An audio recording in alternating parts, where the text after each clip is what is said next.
भारत के संविधान के बारे में सबसे बुरी बात तो यह है कि इसमें कुछ भी भारतीय नहीं है। भारत के संविधान के बारे में सबसे बुरी बात तो यह है कि इसमें कुछ भी भारतीय नहीं है। यह आपके नेता ने कहा था, जिसकी आप पूजा करते हैं। Speaker sir, I described in my first speech the idea of a battle taking place. I described the Mahabharata, described Kurukshetra. There is a battle taking place today in India. And on this side are the defenders of the idea of the Constitution. And from each state we have one. If you ask us Tamil Nadu, we will tell you Periyar. If you ask us Karnataka, we will say Basavana. If you ask us Maharashtra, we will say Phule ji, Ambedkar ji. If you ask us Gujarat, we will say Mahatma Gandhi. आप speaker को You praise these people. You praise these people hesitatingly because you have to. But the truth is that you want India to be run the way it used to be run. जैसे हिंदुस्तान पहले चलाया जाता था, वैसे ही आप हिंदुस्तान को चलाना चाहते हो। मैं बता रहा हूं, आ रहा हूं। पेशेंस रखिए थोड़ी, इतना एक्साइटमेंट नहीं होना चाहिए। स्पीकर सर, जब मैं छोटा था दिल्ली में, स्पीकर सर, दिल्ली के चारों ओर जंगल हुआ करता था। जो आज यहां रहते हैं उनको ताज्जुब होगा कि एम्स के बिल्कुल बगल में जंगल शुरू होता था। जहां रेलवे म्यूजियम है वहां पे जंगल शुरू होता था। वैसे ही जंगल में, दोनों नॉर्थ और साउथ, वैसे ही जंगल में हजारों साल पहले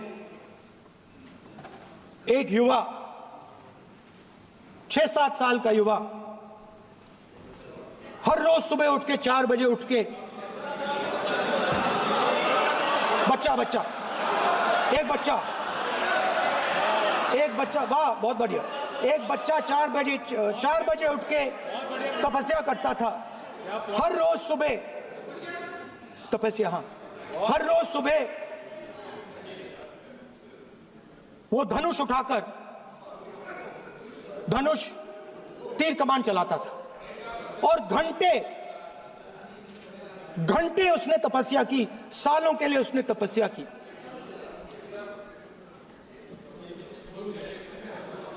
पास लोगों को पता लगने लगा कि लड़का है। यही तो आप नहीं समझ सकते हो, यही तो प्रॉब्लम है। धनुष में तपस्या है, मनरेगा के काम करने में तपस्या है। तपस्या का मतलब शरीर में गर्मी पैदा करना, समझिए। हाँ, तब का ये मतलब है, तपस्या का ये मतलब है। तो ये तपस्या कर रहा था, लोगों को पता लगा और वो गुरु के पास गया। लड़के का नाम एकलव्य था और वो गुरु के पास गया और उसने कहा, गुरु द्रोणाचार्य जी, मैं सालों से धनुष चलाना सीख रहा हूं,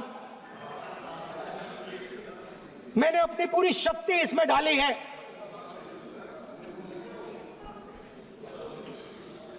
आप मेरी मदद कीजिए, आप मेरे गुरु बनिए। द्रोणाचार्य जी ने एकलव्य को कहा कि आप ऊंची जात के नहीं हो, आप ऊंची जात के नहीं हो, आप द्विजा नहीं हो। मैं आपका गुरु नहीं बनूंगा, यहां से तुम चले जाओ। और एकलव्य चला गया। फिर से एकलव्य ने तपस्या शुरू की,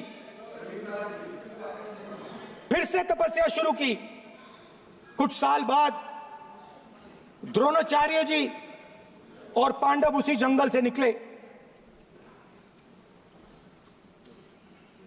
एक कुत्ता भौंक रहा था, कहानी आपने सुनी है, सुना देता हूं। कुत्ता भौंक रहा था,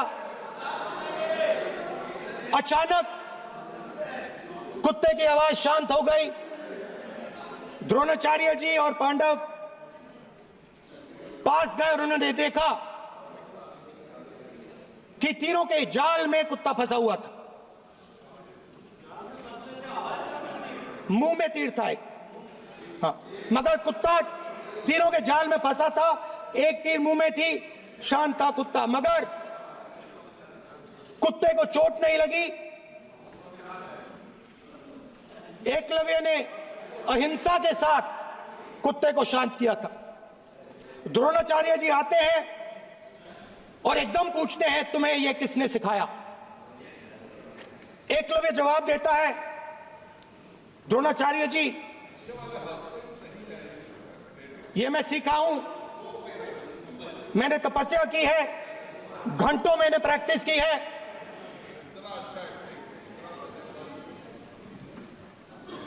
आपने मुझे गुरु बनने से मना किया था, तो मैंने एक मूर्ति,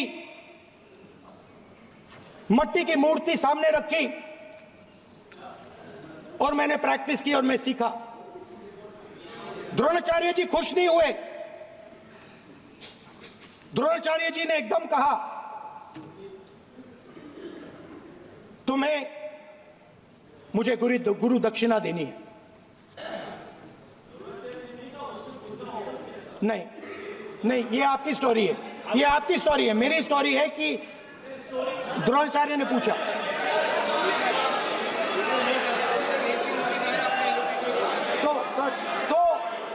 तो द्रोणाचार्य जी ने, Sir, the PM will not speak. You have to understand. If you are not giving order, Prime Minister has to speak. That you have to understand. If you are not giving protection, if you are not giving protection to LOP, then Prime Minister has to speak here. I will tell you. We will be very clear. ठीक है sir. माननीय सदस्य, आपको मैंने कई बार कहा, आप धमकी शब्दों में मत बोला करिए। एक मिनट क्या थी? द्रोणाचार्य जी संसदीय ने, कार्य मंत्री बोले, कितना डिस्टर्बेंस कर रहे थे। द्रोणाचार्य जी ने कहा कि मुझे आप गुरु दक्षिणा दीजिए। मेरी स्पीच ले ली आपने। तो द्रोणाचार्य जी ने उनसे कहा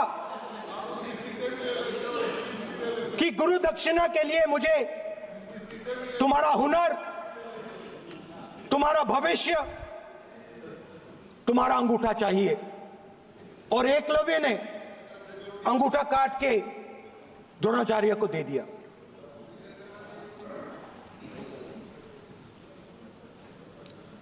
यह अभय मुद्रा है। इसमें कॉन्फिडेंस, स्ट्रेंथ, निडरता कहां से आती है? हुनर से आती है, इस अंगूठे से आती है। ये लोग इसके खिलाफ हैं। जैसे द्रोणाचार्य जी ने एकलव्य का अंगूठा काटा, वैसे ही आप पूरे देश का अंगूठा काटने में लगे हुए हो। आप जैसे ही एकलव्य का, जैसे द्रोणाचार्य जी ने एकलव्य का अंगूठा काटा, वैसे ही आप हिंदुस्तान के युवाओं का, जैसे ही एकलव्य ने, ठीक है सर, जैसे एकलव्य का अंगूठा काटा गया, वैसे ही आप हिंदुस्तान के युवाओं का, सबका अंगूठा काटते हो। जब आप अदानी जी को, जब आप अदानी जी को धारावी देते हो तो आप धारावी के जो एंटरप्रेन्योर्स हैं, जो स्मॉल एंड मीडियम बिजनेसेस हैं, उनका आप अंगूठा काटते हो। जब आप हिंदुस्तान के पोर्ट्स, एयरपोर्ट्स, डिफेंस इंडस्ट्री, ये सब जब आप अदानी को देते हो,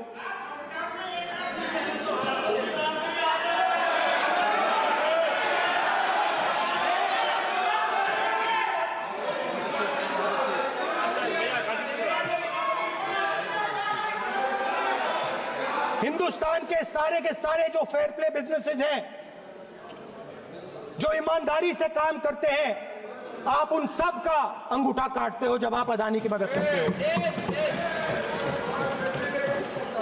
कॉन्स्टिट्यूशन में लैटरल एंट्री कर आप हिंदुस्तान के युवाओं का, पिछड़ों का, गरीबों का अंगूठा काटते हो।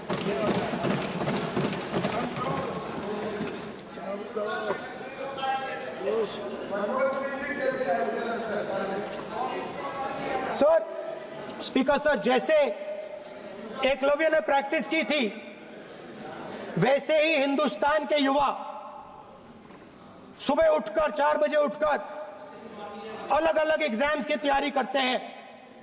आपने देखा होगा, पहले हजारों युवा सुबह उठकर रनिंग करते थे, वेट ट्रेनिंग करते थे आर्मी में जाने के लिए। जब आपने अग्निवीर लागू किया तो आपने उन युवाओं की उंगली काटी। जब आप पेपर लीक कराते हो, 70 बार आपने पेपर लीक करवाया है, तब आप हिंदुस्तान के युवाओं के अंगूठा काटते हो।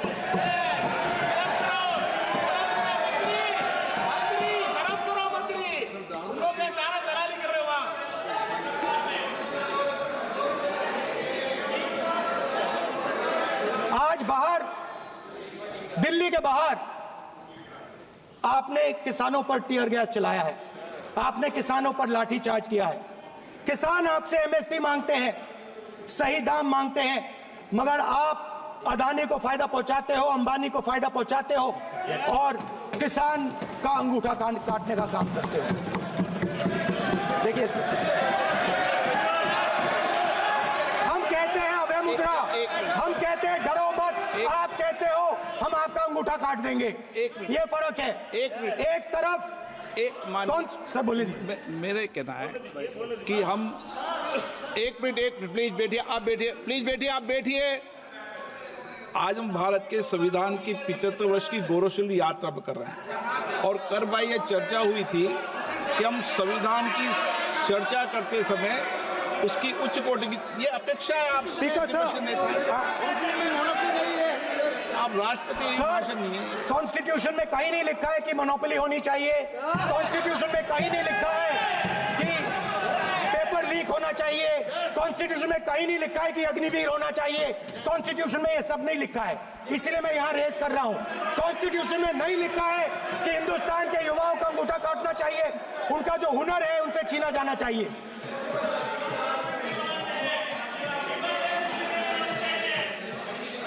बैठे कर रहे हैं सर, 5 बजे अब भी बैठे करेंगे, अब कुछ नहीं बोलना है उसको। 5 बजे देखिएगा, 5 बजे देखिएगा क्या करते। स्पीकर सर, मिलेगा। मैं कुछ दिन पहले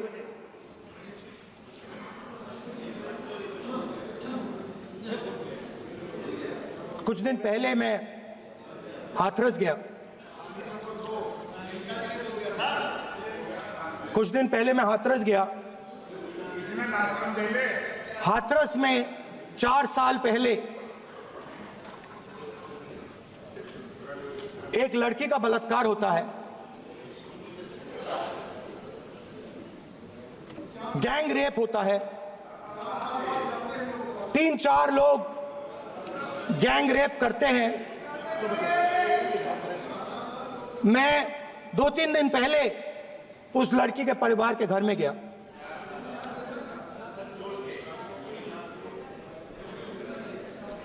जिन्होंने गैंग रेप किया वो बाहर घूम रहे हैं। और लड़की का परिवार अपने घर में बंद है। लड़की का परिवार बाहर नहीं जा सकता है। जो अपराधी हैं वो उनको रोज धमकाते हैं और वो बाहर घूमते हैं।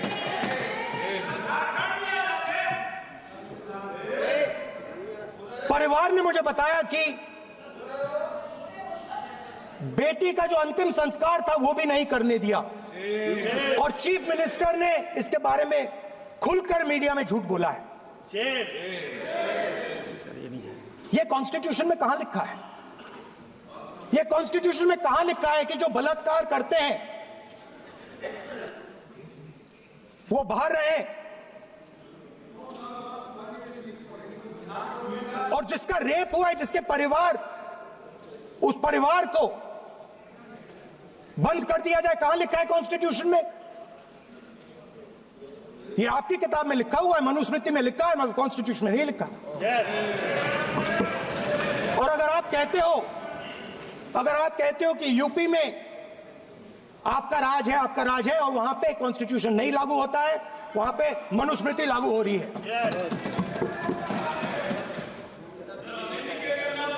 परिवार ने मुझे कहा कि यूपी की सरकार ने उन्हें वायदा किया था, कहा था कि हम आपका रिलोकेशन करेंगे, आपको कहीं और रहने की जमीन देंगे। आज तक 4 साल हो गए हैं, आज तक उनका रिलोकेशन नहीं किया गया है। और हर रोज उन्होंने मुझे फोटो दिखाई, वो बाहर निकलते हैं और जिन्होंने बलात्कार किया वो धमकाते हैं उनको। तो मैं इस हाउस में कहना चाहता हूं कि अंबेडकर जी के संविधान वाले लोग, इंडिया गठबंधन वाले लोग, हम सब मिलकर उस परिवार का रिलोकेशन हम करेंगे अगर आप नहीं करोगे तो। और हिंदुस्तान के हर गरीब व्यक्ति को हम ये कहना चाहते हैं, आपकी रक्षा कॉन्स्टिट्यूशन करता है और ये बीजेपी के लोग कॉन्स्टिट्यूशन पर 24 घंटा आक्रमण करते रहते हैं। कॉन्स्टिट्यूशन में लिखा है prohibition of discrimination on grounds of religion, race, caste, sex और place of birth. The state shall not discriminate against any citizen on grounds only of religion, race, caste, sex, place of birth or any of them. Some days back, youngsters from Sambal came to see me. Innocent people, they had done nothing. They were just, वो पास में थे, 5 लोगों को गोली मार के हत्या कर दी। ये कहां लिखा है कॉन्स्टिट्यूशन में? ये कहां लिखा है कॉन्स्टिट्यूशन में? तो लिखा है prohibition of discrimination of grounds of religion. और जहां भी आप जाते हो, एक धर्म को दूसरे धर्म से लड़ाते हो, नफरत फैलाते हो। कहां लिखा है कॉन्स्टिट्यूशन में? कहां लिखा है कॉन्स्टिट्यूशन में कि एक धर्म को दूसरे धर्म से लड़ाना है? कहां लिखा है कॉन्स्टिट्यूशन में कि दलित परिवार को बंद करके अंदर रखना है और उनके अपराधियों को बाहर घूमने देना है? कौन से कॉन्स्टिट्यूशन में लिखा है? मुझे दिखाइए।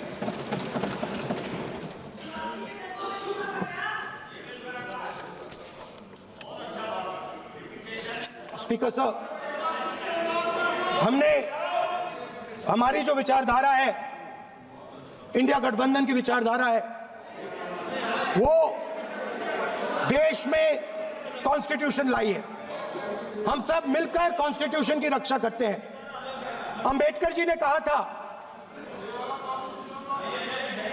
If there is political equality but no social and economic equality, political equality will be destroyed. ये अंबेडकर जी के शब्द हैं और आज ये बात सबके सामने है। पॉलिटिकल इक्वालिटी जो थी वो खत्म हो गई है। हिंदुस्तान के सारे इंस्टीट्यूशंस कैप्चर कर लिए गए हैं। सोशल इक्वालिटी नहीं रही, फाइनेंशियल इकोनॉमिक इक्वालिटी नहीं रही। इसीलिए हमारा अगला कदम जाति जनगणना होगा। हम देश को दिखाना चाहते हैं कि आपने किन लोगों का और कहां कहां अंगूठा काटा है। हम दलितों को, आदिवासियों को, पिछड़ों को, किसानों को, मजदूरों को दिखाना चाहते हैं कि आपने किस किस का अंगूठा काटा है। इसलिए जो मैंने वायदा किया था, इसी हाउस में यहां हम कास्ट सेंसस लागू करेंगे और उसके बाद हिंदुस्तान में एक नए तरीके का विकास होगा, एक नई तरीके की राजनीति होगी। जो मैंने पहले कहा था, जो आपको अच्छा नहीं लगता है, 50% रिजर्वेशन, उस दीवार को हम यहां तोड़ेंगे। 50% रिजर्वेशन की दीवार और जाति जनगणना हम यहां करा के दिखाएंगे। आपको जो कहना है कर लो, कह लो। स्पीकर सर, बहुत बहुत धन्यवाद।